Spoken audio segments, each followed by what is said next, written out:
Wish I was sitting down here, haven't had a victory last week. Any time in the last 2 weeks would have been nice, but our guys have been battling and playing hard. And unfortunately, we haven't made enough plays. The other team has, and we find ourselves here 0-2, so desperate for a win. And we're going to be trying as hard as we can this week to prepare and get ready for Villanova, who's got a great team. They're number 6 in the country, and we just tremendously well coached. I coached the FCS level for a long time, and there's not a difference between those FCS teams that play at the top of that division and teams like us in the group of 5. I mean, very, very similar in terms of power, and I'd argue that many of those FCS teams are more talented than even some of the group of 5 teams. And especially now with opportunities for guys to be able to go immediately and go to the transfer portal and grad transfers and those kinds of things. And there's some great teams at that level. They're one of them. To be ranked in the top 10 is pretty special. So we know that it's going to be a great challenge for us, and we're going to prepare and do the very best we can to have our team better prepared than we have the last 2 weeks. So looking forward to Saturday and just an opportunity to try to get a victory. Jeff Rich, the Monken Army Radio Network. Is it frustrating the past couple of weeks being in close games and coming up short? How would you assess how you feel looking at the scores and looking at the tape? Sure, it's frustrating just to be that close and to feel like there's things that maybe we could have controlled better.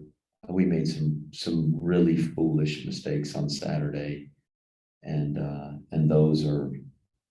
that's where you just feel the most angst is and it's my job. It's my job to have our guys prepared and for our guys to not make the mental errors or the fundamental errors. But it's the same in every game. I read what Nick Saban said about their game over Texas. They beat Texas by a point. They kicked a field goal late in the game, and he talked about fundamentals. He talked about assignment and fundamentals, and that being the difference in playing the best they can. Things they need to improve. Sound like a broken record from what I said to our team, and I imagine that every coach in the country preaches the same thing. But there are fundamental errors that we made that we can control better. Our coaches and coaching those things, our players, and in being fanatical about playing with great fundamentals. And when we do that, then I think we'll get better results. That doesn't ensure victory, and it'll take a great effort, and it's going to be a tremendous challenge to beat Villanova. They're a good football team, and I mean this season alone, in the first 2 weeks of college football, we're going into week 3 here, and I think there's been 5 FCS teams that have beaten FBS teams, and I think there's another 7 games that have been a 1-score game. And so I mean it's they're no different to us than preparing for UTSA or Coastal Carolina.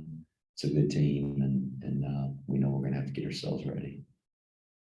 And just your assessment of your offense and the big plays. People are going to look at that, and Army's leading the nation in passing efficiency, and that's tremendous. There've been some big plays. Is that how you would want the offense to be, or is there more of a balance with the running game? How do you feel when you see those statistics and where your offense has been the first 2 weeks? Frankly, I want to lead the nation in winning percentage, so whatever that takes. And typically our formula isn't big plays and throwing the ball. It's controlling the clock and sustaining drives. And big plays are great. If you score a touchdown, it counts the same whether you do it in 2 plays or 22 plays. What 22 plays does is keep the other team from having a chance to go out there and get a touchdown. It takes scoring opportunities away from them.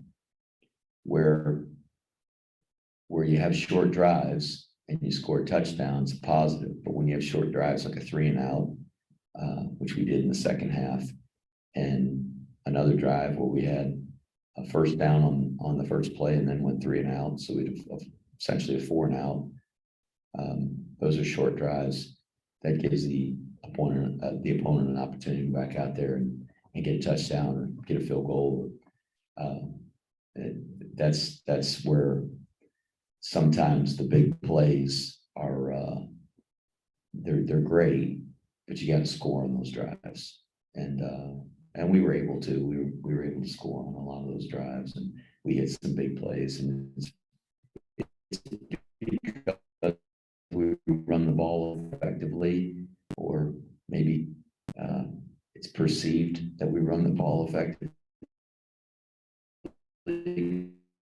because we run the balls effectively the first 2 weeks as we'd like, certainly not up to our standard, to create some opportunity to sustain the drive and be able to run the ball and turn the sticks. And that's who we are. That's our identity, and we good team football with our run game. Thank you, Coach. Connor, go ahead for those on Zoom. Okay, Joe, you can start. Good afternoon, Coach Monken. Joe Iacono with GoBlackKnights.com. In the first 2 games, I know you mentioned that defensively specifically, there were a number of missed assignments and tackles, along with what appeared to be soft coverage on underneath throws and getting beat at the point of attack against the run. I know these aren't going to be overnight fixes, but what do you attribute these current problems to, and what can be done to correct them? The personnel that we faced has been pretty good. We haven't lined up against the elite Power 5 teams this year yet, but these are 2 elite Group of 5 teams, and so UTSA we just played started out 10-0 last year. They won 12 football games. Grayson McCall and that crowd on offense at Coastal Carolina is as good as anybody in the country. I think they were one of the top teams,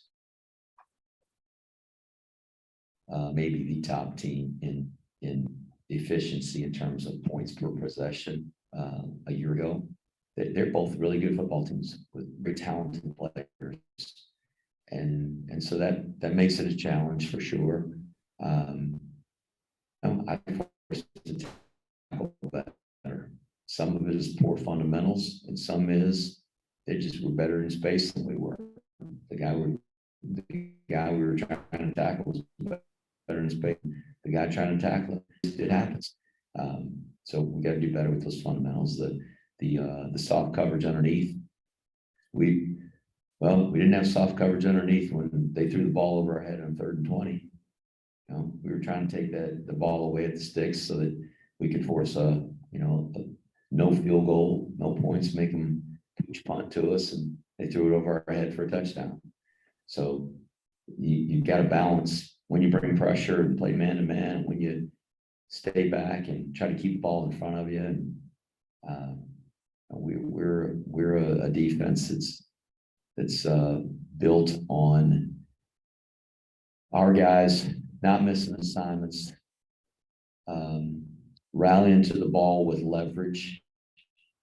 I don't know that we're going to become elite open field tacklers against great athletes. It doesn't mean we don't have talented guys. We got some talented guys on our team for sure, but we've got to do the fundamental things that will help us play better defense collectively, and hopefully we'll start to do that. Coach Woody's a great defense coordinator. He doesn't need my endorsement for that. He just what he's done here and what he's done in his career. He has a great plan. I think our guys are playing really hard. They're playing physical. There's just obviously some missed tackles in there, more this week than there was the week before. And that's gotta change if we're gonna play good defense, and then being able to maybe bend sometimes and not break. We're not gonna lead the nation in 3 and outs. We're gonna have to give something up, and so it's just picking and choosing. It's not always we're gonna give up the underneath pass. It's not always gonna give up the run, but there were times we were dropping 8 guys into coverage on Saturday, and other times we were bringing 6 guys. So it'll improve. I'm confident it will. And we got guys that care, and they're playing really hard. We got good coaches, and we'll work together to get it improved. And my follow-up and final question, Coach.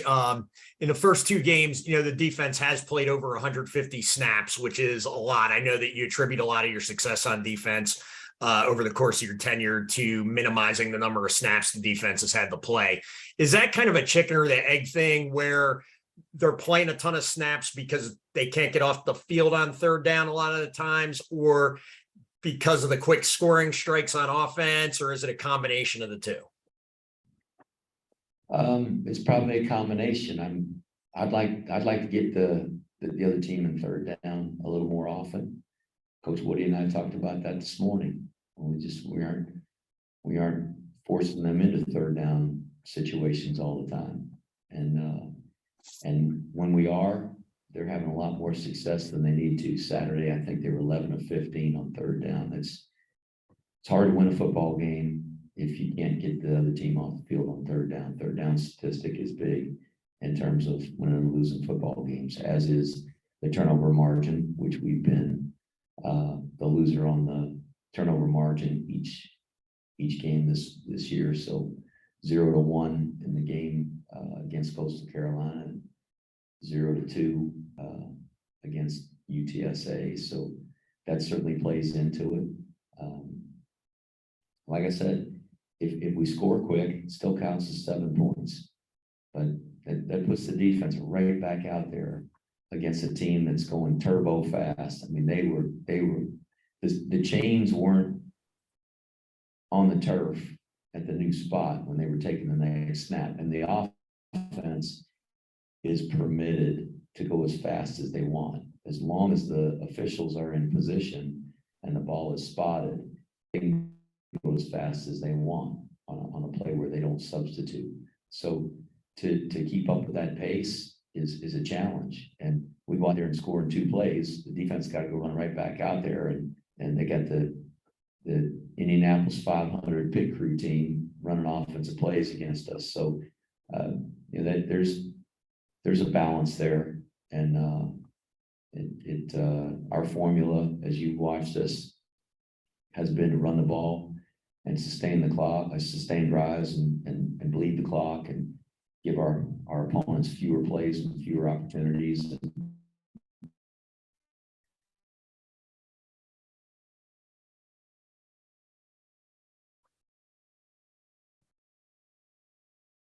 We played the fewest number of defensive snaps in college football by the hundreds, but it's just the way it's gone.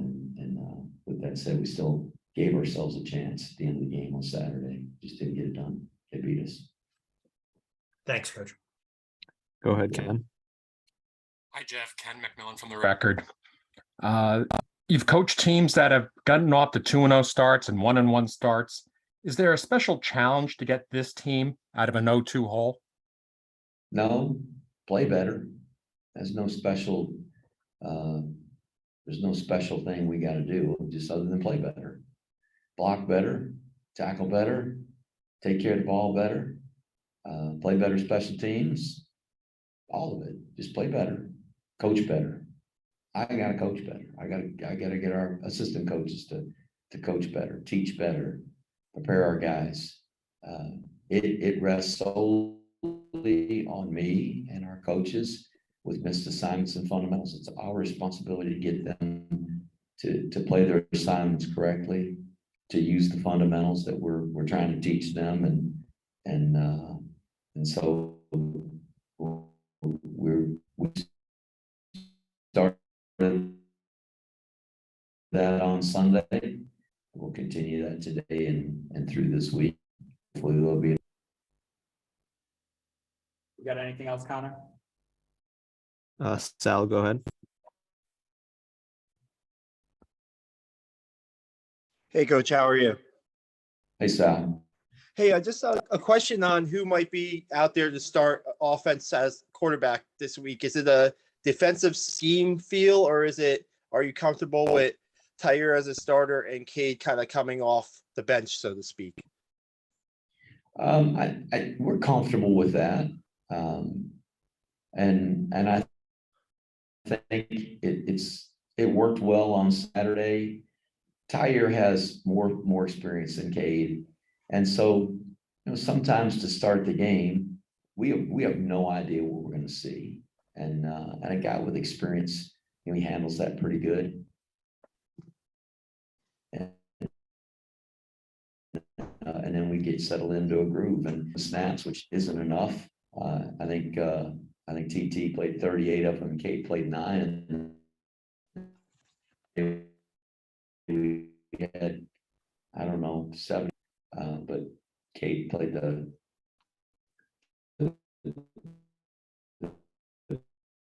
larger majority of those. So we just went that way. The game, they're both really good quarterbacks. I think that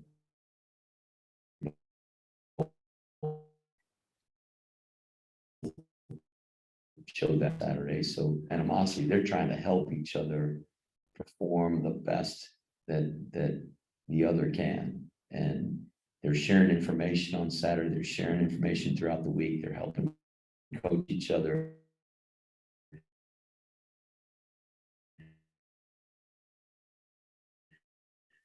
During the week, and that's our team. That's what our team does, or how many in between. I mean, maybe quietly, some of them, would be disgruntled if it was man to man, but they certainly don't do that in front of us.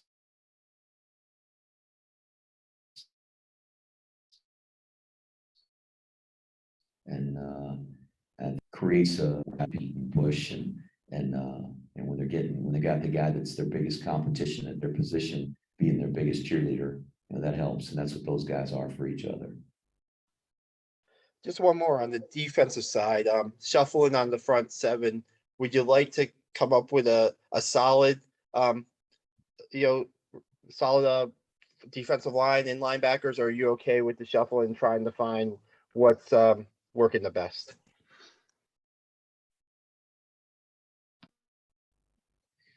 So as I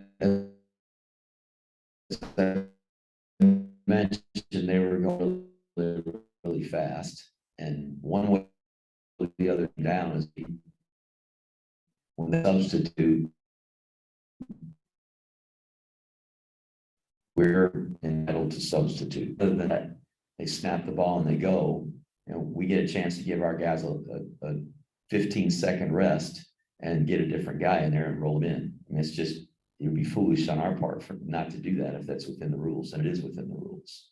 So part of the rotation is just the fact that when they substitute, we're going to substitute to try to keep them from going at that Daytona 500 speed. And so there's certainly guys that we want to have in the game at certain times and in certain positions, and we try to keep those guys there. But eventually, when your tongue's dragging from playing at that pace, and it's hard when you're on defense and you're pursuing the ball. Our guys can play lazy, and when the ball goes in the air, they just turn their head and watch the ball sail through the air. And if the guy catches it, they cross their fingers and hope the guys closest to him will bring him down or knock him out of bounds, and then they can kind of just trot down there to the next spot where the ball is, like the offensive lineman. The other team throws the ball, and their offensive linemen aren't putting their foot in the ground and sprinting 40 yards to where the ball is. But that's what our defensive players do, and so they get tired a lot faster. And it's the other thing is when guys get fatigued and tired like that, they become way more susceptible to injury. So we don't want our guys to get hurt, and so part of that is keeping them fresh and keeping them gassed up so that they don't get injured out there when they're just exhausted, tired. That's when they pull muscles and just all the other things that can happen, they become more susceptible through being fatigued, dehydrated, and all those things.